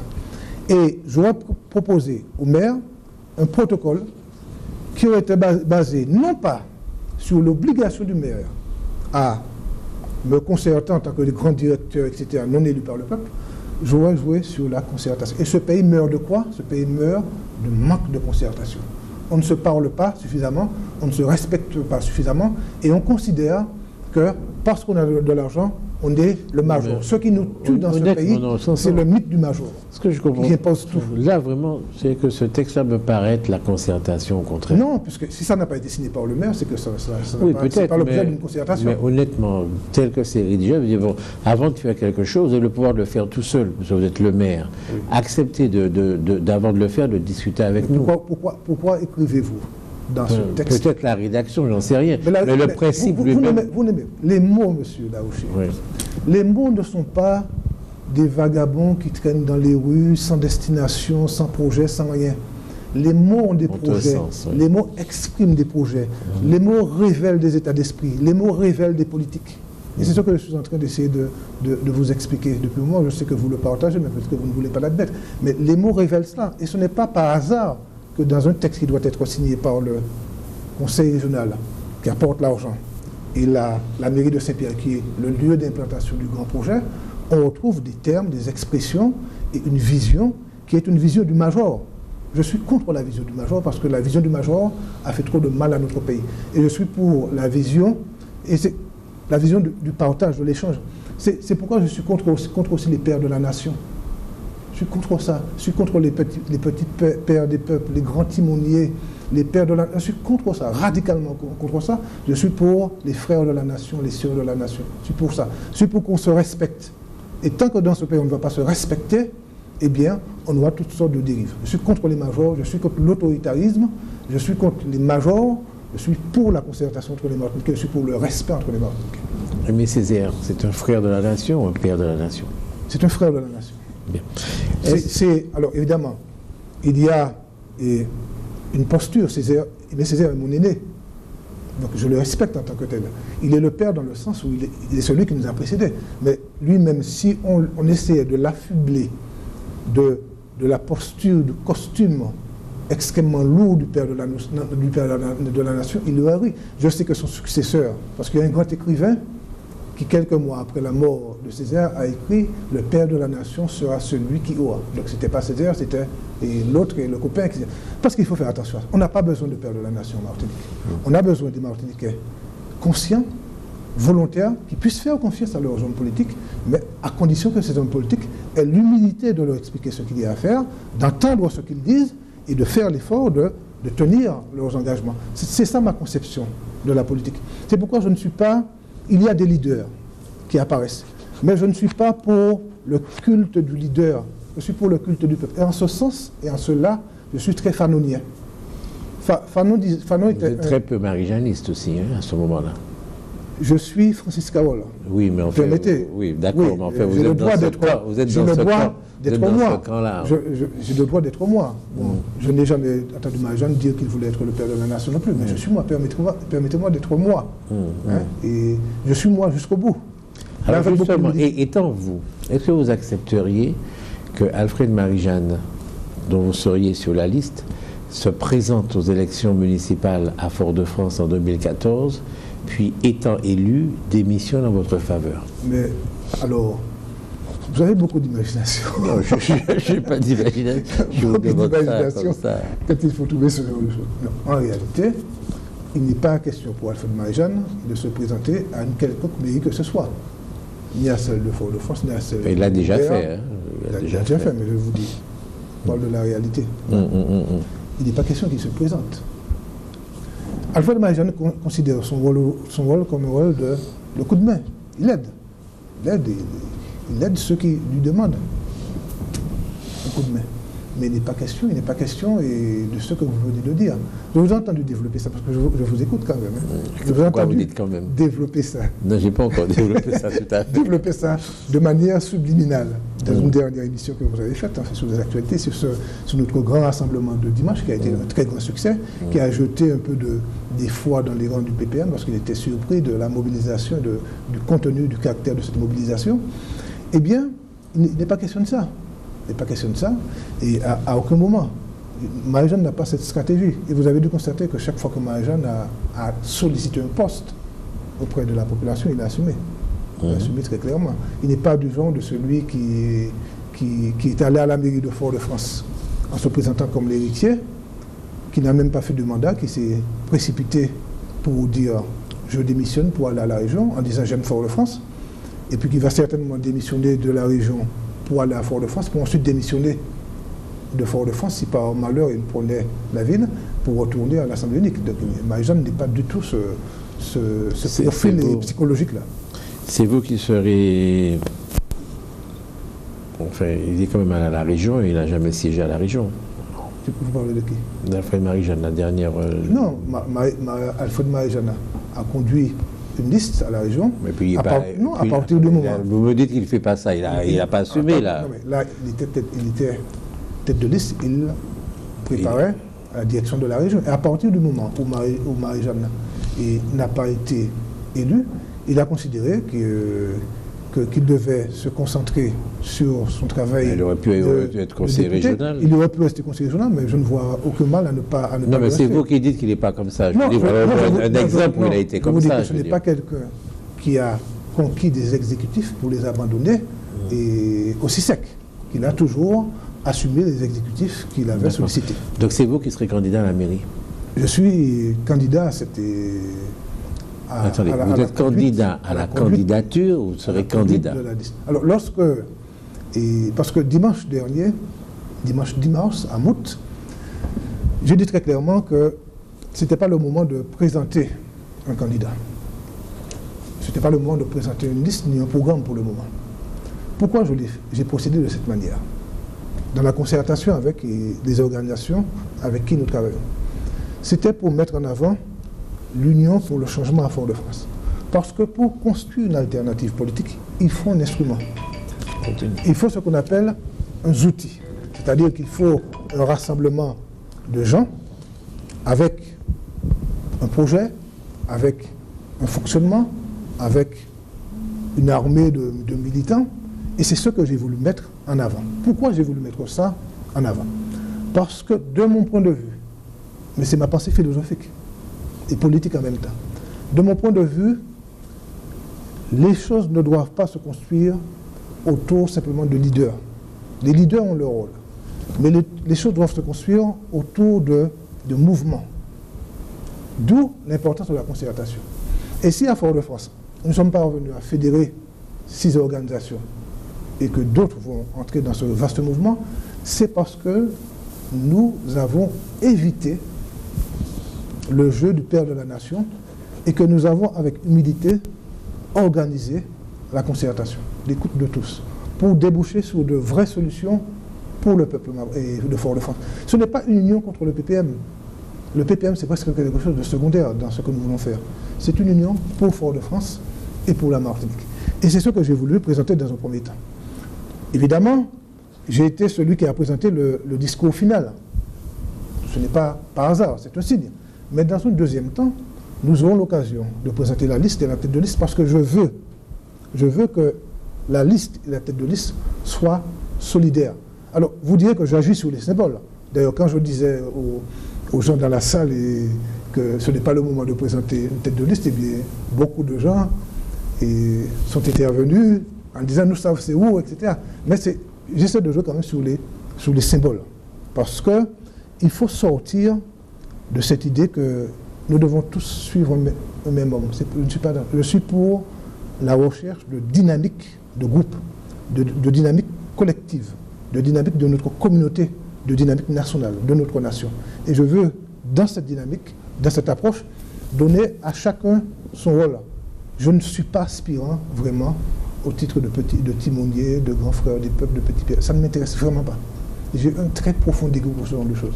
Je pense que, évidemment, les dirigeants, quand ils doivent prendre des décisions, doivent les prendre. Mais ce qui est plus important à moi, c'est à cela que je mesure la capacité d'un dirigeant, c'est dans sa capacité à mettre en mouvement des militants et aussi le peuple. Et donc c'est dans cette perspective que je suis, d'où la démarche que j'ai adoptée et d'où le caractère très secondaire pour le moment de la question de est-ce que ce serait tête de liste, etc. Ok. Donc vous êtes extrêmement inquiétant parce que dans toutes les époques de la vie même de l'humanité... Je pense ça comme un compliment que vous me disiez que je suis inquiétant. Non, mais sans doute. Et j'assume. Assumez, mais enfin, dans toutes les époques de l'histoire de l'humanité, et quel que soit l'endroit où on se situe sur Terre, les hommes ont eu besoin de leaders, de gens qu'ils suivent, de gens à qui ils font confiance. Et c'est encore le cas aujourd'hui dans tous les pays du monde. On vient de le voir il y a quelques jours avec l'élection du pape, quoi. Et là, vous êtes en train de nous dire, bon, moi, je vais être tête de liste, mais je ne vais pas être le leader. Je suis surtout pas un leader, je ne veux rien du tout. Attends, comment on peut vous faire confiance? Vous avez une bonne capacité Mais c'est ce que vous venez de me dire. De caricature. Mais c'est ce que vous venez de dire. Peut-être que vous rivalisez avec François Dabou parce qu'il n'est pas mal non plus, il est brillant comme caricaturiste. Et vous n'êtes pas mal non plus, mais c'est chose que nous-mêmes. J'ai bien dit dans ce que j'ai exprimé que les leaders étaient importants. Oui. Et vous refusez de l'être. Non. Tout en vous présentant aux élections. Je n'ai pas dit que je refusais de l'être. C'est une élection de liste. J'ai dit simplement que le leader, si vous voulez, je veux vous convaincre, parce que je veux que vous soyez avec moi. Maintenant ou plus tard, peu importe. Le leader, je le considère, non pas comme celui qui veut jouer au petit père du ciel ou au messager du ciel, mais à celui qui, dans sa cohérence avec la population, avec tout le monde, est à la fois cette capacité d'écoute, de transformation des propositions des masses en action, qui redonne confiance au peuple et aux masses sur leur propre capacité. Et je vais vous prendre un exemple très simple. Ça a été certainement, en partie, la stratégie qu'a utilisée Chavez. Ça a été en partie. C'est-à-dire que vous ne pouvez pas, même si vous êtes un leader respecté, vous ne pouvez pas faire de grandes choses qui ne peuvent être réalisées que par le peuple si vous ne parvenez pas à mobiliser les gens simples, les intellectuels, les artisans, les chômeurs, les jeunes, ceux qui ont perdu espoir. C'est pourquoi je répète souvent, il faut que nous soyons des éveilleurs de conscience, certes, mais il faut que nous soyons aussi des réveilleurs de confiance. Il faut que le leader, aujourd'hui, il puisse gagner à la fois la confiance du peuple et qu'il puisse éveiller les consciences et qu'il puisse mettre le peuple en mouvement, en action. Ça ne veut pas dire qu'il ne faut pas qu'il y ait des leaders, mais je suis en train de vous dire que je prône un type de leader différent, un type de leader qui soit en connexion avec sa population. Et alors, bon, vous parlez de l'histoire. Je suis moi-même historien.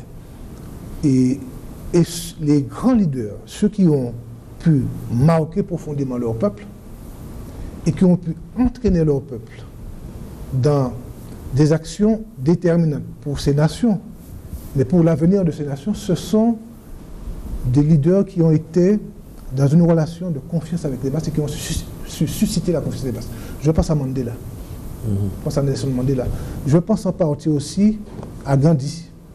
Et ce sont ces gens-là qui ont su susciter la force essentielle de toute transformation, c'est la force du peuple. Je veux que l'acteur... Vous n'avez pas dit Césaire. Que l'acteur... Non, je prenais des exemples. Non, Césaire était... Non, mais c'est extraordinaire. Vous savez très bien que Césaire était contrit par la situation coloniale et que ni lui, ni moi-même, ni d'autres, nous n'avons su pour l'instant transformer. Mais... Enfin, il avait su avoir la confiance. Il avait su avoir la confiance et réveiller la confiance. Et je dirais même quelque chose. Je suis un admirateur de Césaire, pas pour les mêmes raisons. Chacun sait que j'ai combattu Césaire politiquement. J'assume ça. Mais je rappelle aussi que lorsque j'ai été élu conseiller municipal, j'avais à peine 34 ans. À cette époque, j'avais conduit une liste.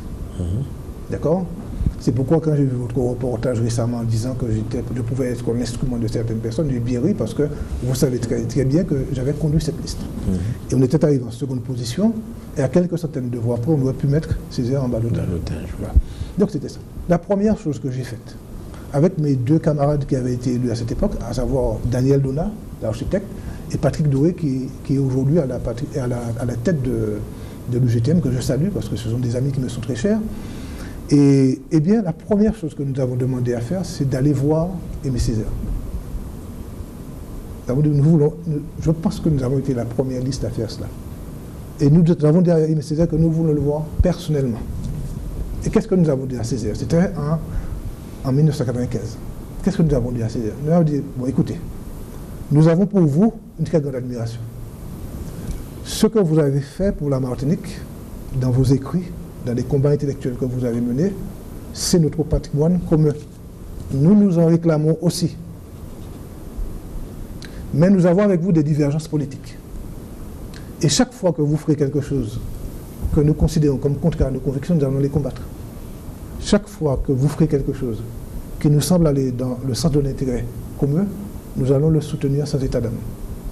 Et Césaire nous a regardé avec une certaine émotion, parce que il est un jeune, peut-être d'aspect plus radical que maintenant, barbu s'il en était, et avec tous disons, l'apparence de jeunes, révolutionnaires, etc. Et je pense qu'il était à la fois ému et très, très touché par cette démarche. Et il nous a dit que je vous respecte, je comprends votre démarche, vous avez raison de faire comme vous faites, c'est normal, c'est la vie, c'est la démocratie. En tout cas, pour moi, pour ce qui me concerne, c'est Césaire qui parle, je ferai tout ce que je pourrai pour vous rendre votre travail le plus aisé possible. Et pendant ces 6 ans que nous avons passés au conseil municipal jusqu'en 2001, Césaire a été d'une extrême correction. Je n'ai jamais, je le dis, pas par flatterie, mais parce que c'est la vérité historique, je n'ai jamais entendu Césaire dire un mot qui soit injurieux à notre rencontre, ni un geste de cette nature. Et je me rappelle même que nous avions une stratégie qui était de, chaque fois qu'il n'y avait plus quorum, vous savez que dans un conseil municipal ou bien dans une collectivité, le quorum doit être établi à chaque nouveau point de l'ordre du jour. Pas seulement au début. Il faut un quorum pour commencer. Mais chaque fois que vous abordez un nouveau point de l'ordre du jour, vous devez avoir le quorum jusqu'à la fin. Et ça, c'est très bien. Parce que qu'est-ce que le législateur a voulu faire? C'est faire en sorte que des gens ne viennent pas pointer. Au début, et puis qu'ils s'en aillent. Voilà. Et que des millions d'euros ou de francs à l'époque soient votés devant 2-3 personnes. Et chaque fois qu'il n'y avait pas quorum, je levais le doigt, je disais, monsieur le maire, il n'y a pas quorum. Donc c'était dans une entreprise de salut public pour que les conseillers municipaux comprennent qu'ils avaient des responsabilités qu'ils devaient assumer jusqu'au bout. Et Césaire se retournait vers Renaud de Grand-Maison et il lui disait, monsieur le secrétaire général, et Renaud de Grand-Maison lisait l'article en question et il concluait, monsieur Carole a parfaitement raison, nous n'avons pas de quorum, le quorum s'obtient à chaque début de point de l'ordre du jour, donc nous ne pouvons pas continuer, monsieur le maire. Et Césaire répétait, dont acte, la séance est levée. Et même dans ces moments-là, qui étaient des moments difficiles quand même, je le concède, il n'a jamais été, et je dis même, qu'il y avait dans le conseil municipal de Fort-de-France un certain nombre d'élus PPM, qui étaient parfois des intellectuels, des fonctionnaires, et parfois aussi des gens très simples, qui étaient admirables de respect vis-à-vis de nous. Admirables de respect. D'ailleurs, quand certains de leurs collègues PPM nous empêchaient de parler, ils s'insurgeaient en criant « laissez parler, on l'étendit », et qui ont été d'une extraordinaire correction. Je ne veux pas donner. Alors vous allez, comme vous êtes bien au fait de ce conseil municipal pour y avoir participé, vous allez m'aider à comprendre quelque chose que je ne comprends pas. Vous dites, vous ne l'avez pas encore dit, mais vous allez le dire, que la ville de Fort-de-France est mal gérée. Vous dites ça pour moi? Est-ce que vous dites ça? Oui, manifestement. Bon, vous dites ça. Mais je ne suis pas le seul à le dire. Vous n'êtes pas le seul à le dire. J'aurais aimé ne pas avoir à le dire. Vous auriez aimé ne pas avoir à le dire, mais vous le dites. Oui. Alors, ce qui m'interpelle est la chose suivante. Comment se fait-il qu'il y ait une opposition qui a été très puissante à un certain moment au conseil municipal, qui existe toujours dans ce conseil municipal? Comment se fait-il que jamais, au grand jamais, cette opposition n'a trouvé le moyen de faire ne serait-ce que l'ombre d'une conférence de presse pour dénoncer cette mauvaise gestion? Comment expliquez-vous que les gens du MIM, etc., sont actuellement au conseil municipal depuis des années et en nombre, n'ont jamais, sur des points précis, ou jamais de leur vie, trouvé le moyen d'alerter les gens sur cette mauvaise gestion? Expliquez-moi ça. Alors, je ne comprends pas que vous me posiez cette question. Je vais vous expliquer pourquoi. Vous êtes directeur de médias qui filme les séances du conseil municipal de Fort-de-France. Oui, tout à fait. Oui, tout à fait. Ce qui est bien d'ailleurs, je pense que c'était une très bonne initiative, je le dis, pour mettre les Martiniquais au fait de ce qui se décide et du comportement des uns ou des autres. Parce que historiquement, c'était une bonne initiative. Et il faut vous en féliciter. Et donc, vous savez très bien que au sein des séances du conseil municipal, autant Roland Ménil que Monique Pamphile, ou même l'opposition de droite, interviennent. Oui. Et que votre télévision, qui n'est pas si peu écoutée que vous avez l'air de le croire, répercute leur position. Alors, lorsque j'étais au conseil municipal, nous organisions fréquemment des conférences de presse. Surtout parce que nous n'avions aucun relais médiatique à l'époque. À l'époque, vous n'aviez pas commencé à faire ce... Vous n'auriez pas fait les conférences de presse? Non, je vais vous dire. Vous les auriez faites ou pas, vos conférences de presse? On était obligés. Ça ne sert à rien à voir, Personnellement, moi, Francis Kaola, je suis un acharné de la communication. Je pense qu'il faut tout le temps dire, redire, répéter, expliquer, etc. Donc j'ai une propension particulière à le faire. Bon. Mais ces camarades qui sont dans l'opposition, et même l'opposition de droite, font leur travail de dire, de voter ce qu'il y a à voter, de contredire quand il y a à contredire, et de diffuser aussi des textes. Ils diffusent des textes. Hein. Bon, ils ont fait sortir un texte sur le budget. Alors, si vous les comparez à Daniel Maïsset, évidemment, Daniel Maïsset, c'est quelqu'un qui, dans le domaine, est d'une très grande activité. Voilà. Non, mais c'est vrai, c'est surprenant quand même, parce que la conférence de presse permet d'avoir tous les journaux, tout le monde en parler sans arrêt. On a l'impression d'une opposition. En tout cas, je vous prendrai au mot et nous organiserons beaucoup de conférences de presse. Quand vous serez dans l'opposition au conseil municipal? Non. Vous préparez la prise de la mairie de Fort-de-France. Ah bon, d'accord. Est-ce qu'il y a quelque chose que je ne vous ai pas donné l'occasion de dire? Quand même, une dernière question.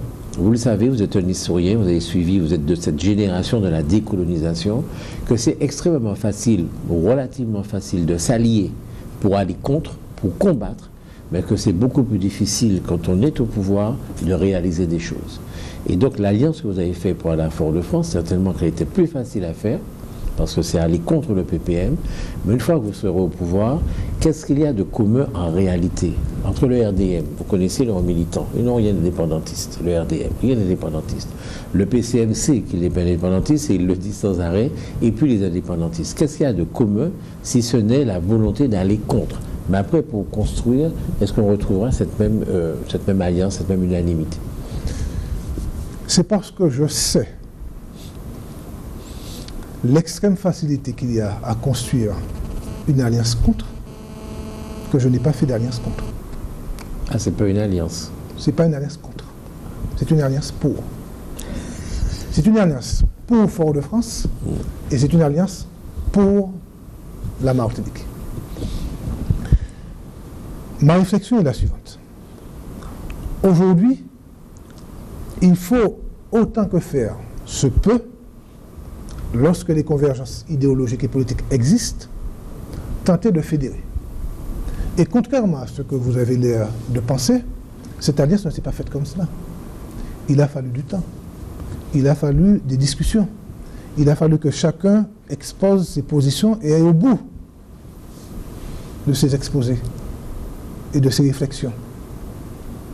Et c'est fort de cela, et c'est fort aussi d'une histoire, parce que en réalité, il y a un travail d'alliance que nous menons depuis un certain nombre de temps.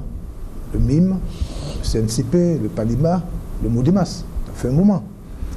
Avec le PCM et le RDM, nous nous sommes souvent retrouvés.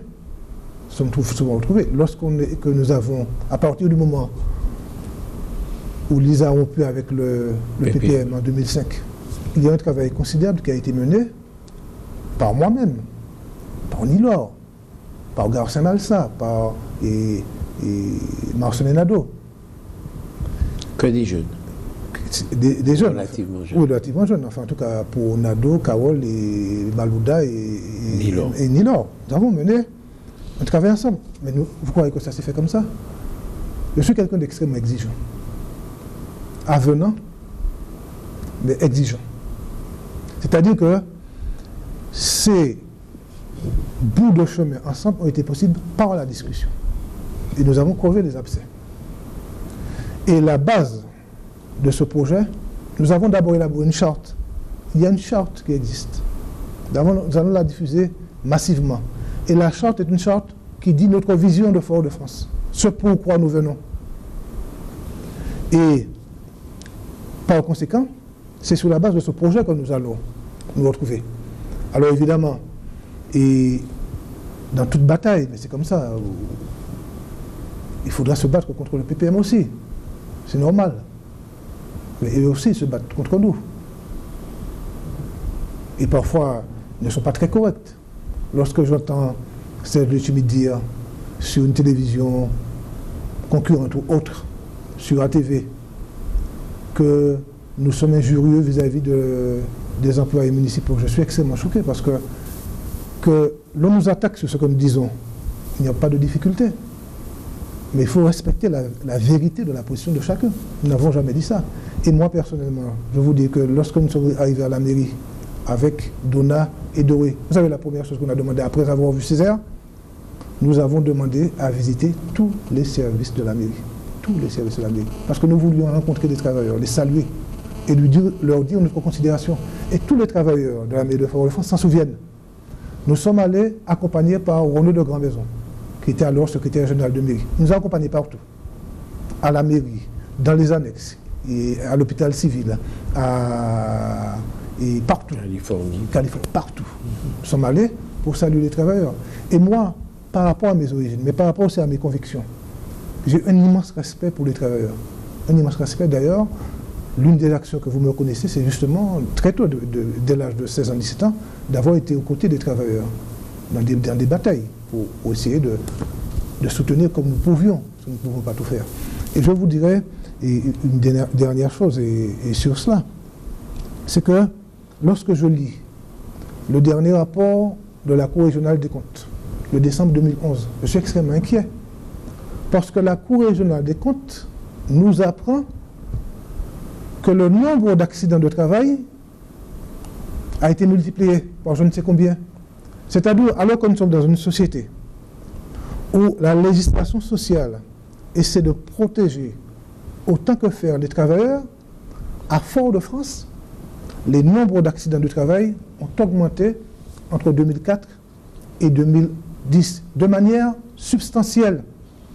C'est dû à quoi? Et c'est dû à quoi? Alors, je ne sais pas, je pense que ce ne sont pas les travailleurs. La faute du PPM, Attention, vous pensez très bien que ce n'est pas la faute du travailleur.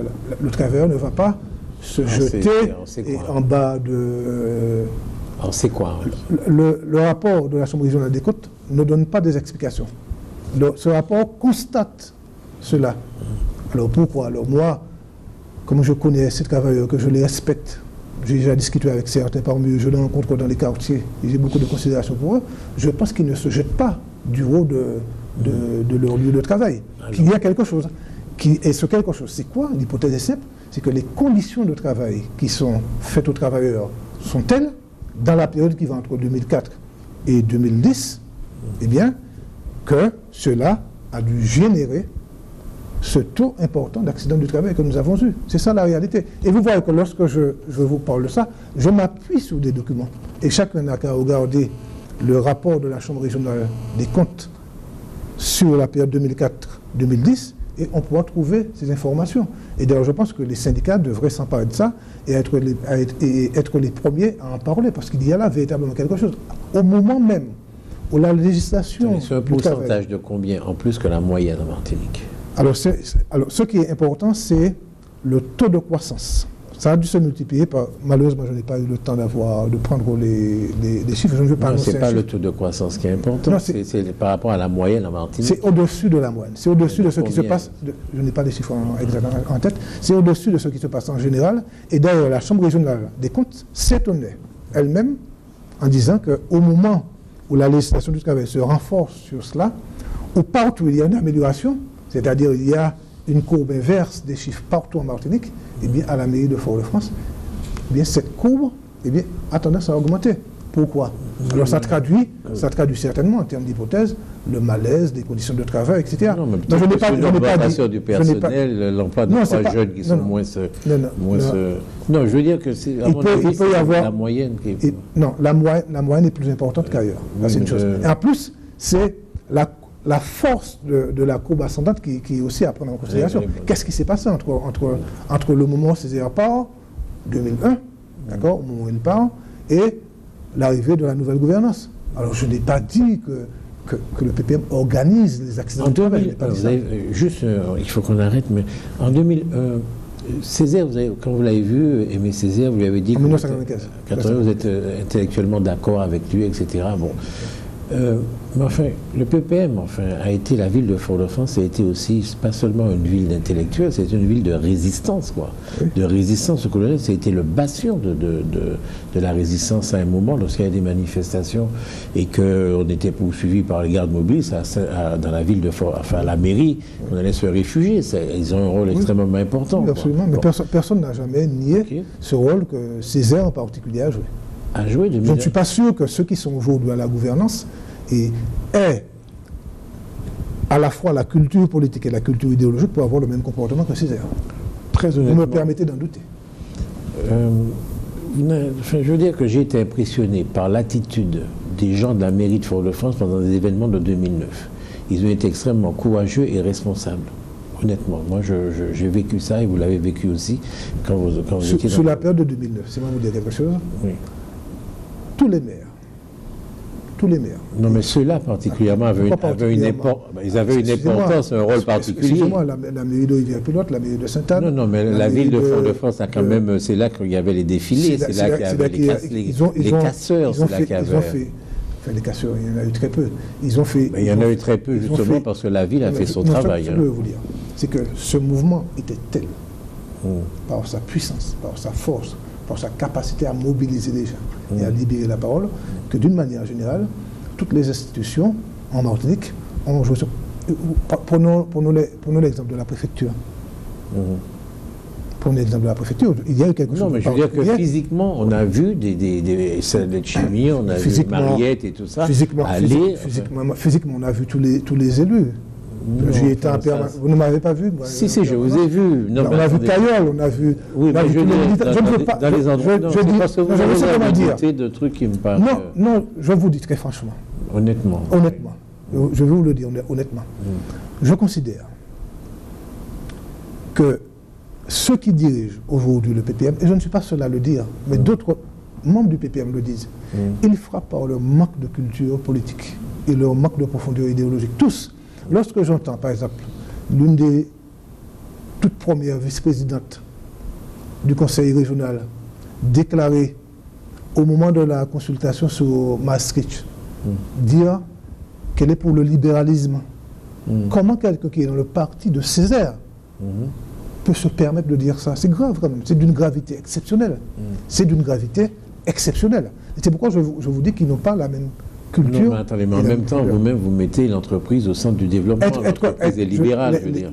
Le fait de mettre, vous savez, même dans les pays socialistes, l'entreprise a un rôle à jouer. Qu'est-ce qu'il y a comme pays socialiste dans le monde où qui se réclament du... il n'y en a pas, je veux dire. Il n'y a pas de pays communiste. Oui, au sens, comment vous dire, où l'État a tout collectivisé. Sont sociodémocrates, mais pas socialistes. Non, mais vous vous rappelez, là on revient au classique du marxisme.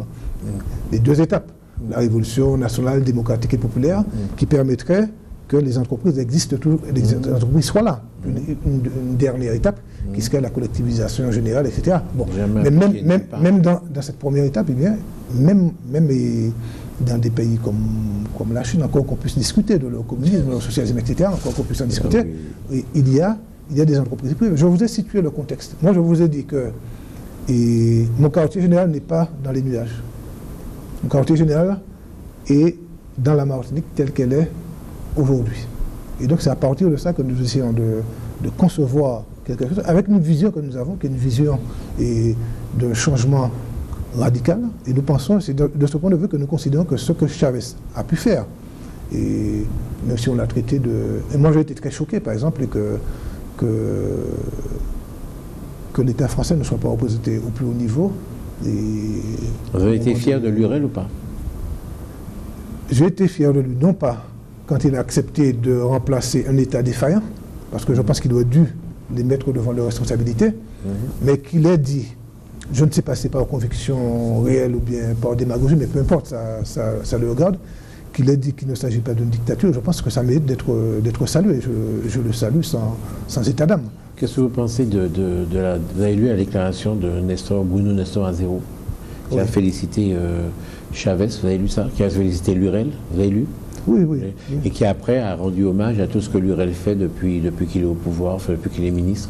Alors, l'hommage sur tout ce qu'il fait, Et moi, je pense que lorsqu'on a un ministre qui valide, qui accompagne et qui appuie la demande de report d'une Assemblée unique que les Martiniquais demandent depuis 30 ans et que les Martiniquais ont voté depuis 2010, je ne peux pas accepter ça. Alors si Nestor le fait, je ne sais pas je ne me rappelle pas s'il a souligné cet aspect particulier. Non, il n'a rien souligné, il a dit qu'il était d'accord. D'une manière générale, mais moi, sur cette question particulière, non, à part cette question, sur la question des prix, je pense que c'est une réforme à mi-chemin qui va apporter des améliorations que ni l'or, par une série d'amendements, a essayé d'améliorer, mais on sait très bien que cela ne permettra pas de réduire la vie chère. Je vous rappelle que sur l'année 2012, quand on prend la lettre 190 de l'IEDOM, eh bien, la cherté de la vie a augmenté de 4,5% en 2012, surtout sur les questions de l'énergie et de l'alimentation.